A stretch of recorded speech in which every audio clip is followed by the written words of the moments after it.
And the final week of November is a continuation of just a very risk-on November.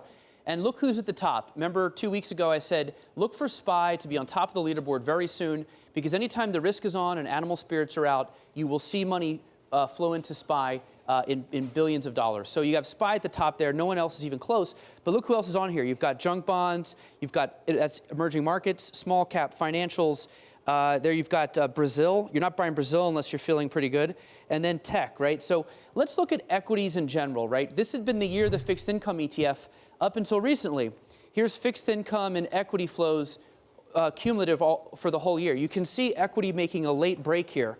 And there's fixed income. That's about a $20 billion gap. They look like they're headed for a clash.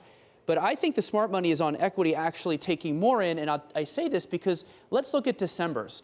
December tends to be a very big month for equity ETFs. Here's equity versus fixed income for the last 5 Decembers. And you can see that's an average difference of $35 billion, right? Why does this happen? Usually you have the Santa Claus rally in effect and tax loss harvesting. So you tend to get more flows than normal in December for equities. So Scarlet, if I had bet that fixed income would finish the year ahead of equities, I'd be pretty nervous right about now. If you had bet, okay, let's put the hypothetical to the test here and bring in our friend Todd Rosenbluth, head of ETF and mutual fund research at CFRA, as well as Annie Massa, who covers asset managers for Bloomberg News. So Eric paints a pretty bullish picture for equities using history. And you two do have a bet where you believe fixed income will keep taking in money and preserve its lead for 2019. So first, are you getting nervous yet? Second, what's going to be the catalyst for this next bout of risk aversion then? So Eric is basically choosing the New York Yankees to make the playoffs, something that happens year after year, but it is rare when it doesn't, and it's really exciting for the overall industry when it happens. So fixed income ETFs are really punching above their weight. Let's remember, they're 20% of the overall ETF pie. They're gaining in traction from an asset allocation perspective and a tactical perspective. So equity is likely to gather more assets in December, but we still think that there's going to be enough of a gap. It's $20 billion. We still think that's going to hold, and the lunch bet that Eric and I have is going to be in my favor. All right, well, we have a couple of weeks to see that play out. In the meantime, Annie, I know you've been keeping pretty busy, and the big story that's keeping you busy is Charles Schwab.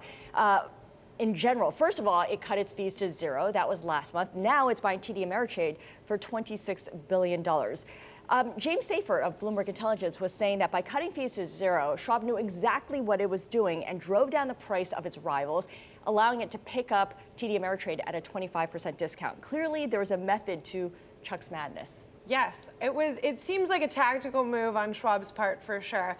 First, you had the move to zero commissions, which was something that Schwab thought about for decades. First, in the 1990s, you had the brokerage look at perhaps cutting fees to zero.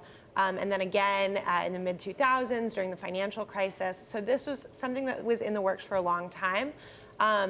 Schwab had the advantage of having less revenue coming in from brokerage commissions, and it was able to take that plunge and then set itself up for the acquisition after. Yeah, working from a position of strength here. And Eric, the shift to lower fees has been going on for years, but it really took on urgency of late. Interactive Brokers announcing a new platform for commission-free trades in September. And then, of course, you had Schwab getting rid of commissions in October, others following suit. Yeah, these kind of fee outbreaks tend to happen in real clusters. Reminds me of the fee expense ratio fee war in early February, where everyone got involved in 6 weeks, and then it was like silent. So, Todd, I ask you this. What's the takeaway here for the investor or the advisor using these platforms and also the industry? So from an individual investor standpoint, there's probably little change. You'll probably still be able to use both platforms for a long period of time, at least into the next year and beyond, and then they'll slowly migrate as we've historically seen. Advisors, it's perhaps a bigger thing. Schwab and TD Ameritrade are the two large platforms that RIAs use to clear and trade through. They're going to use the scale to be able to get the tools and resources. There's a lot of overlap there, but there's still differences between those. I think the big difference we'll see within the ETF industry is that Charles Schwab is the 5th largest player, but they have the 3rd most inflows this year. And it's what's interesting about their product lineup, broad, diversified, low-cost products. Just one of their products has even a slight net outflow this year. Money is going into their equity and their fixed income products, and that's likely to continue as they get even bigger in this space. And the combined firm would have almost $2.1 trillion of advisors' assets in custody, which may raise some eyebrows for regulators. You know, Charles Schwab spoke to Bloomberg not so long ago in October before the bid for TD Ameritrade, and he talked about M&A in the industry. Here's what he told us. Well, I don't know whether we'll be successful in that pursuit, but I think in the industry you're going to see more consolidation, more firms getting together.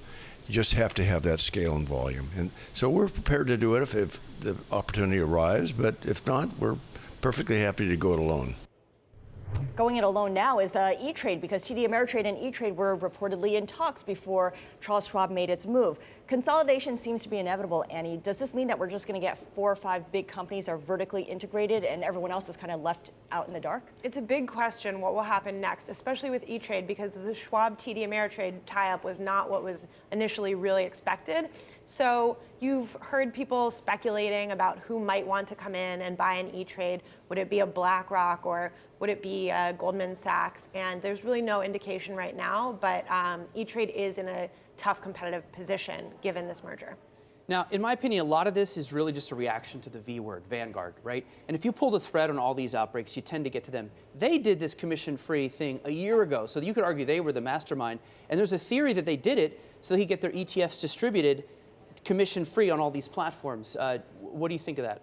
So Vanguard is the second largest player to iShares, as everybody watching this probably knows. They continue to gather assets. They're on now everybody's platform, and you can buy and trade their ETFs commission-free. They're among the cheapest products. They're among the most liquid products. So I think they've been a beneficiary as we've gone to no commission. We also think that their product lineup, as well as others that have more ultra-short products, where you'll see money market equivalents into products like Mint or JPST or NEAR, some of these products are going to benefit as well, as we have commission-free on all ETFs, on every platform.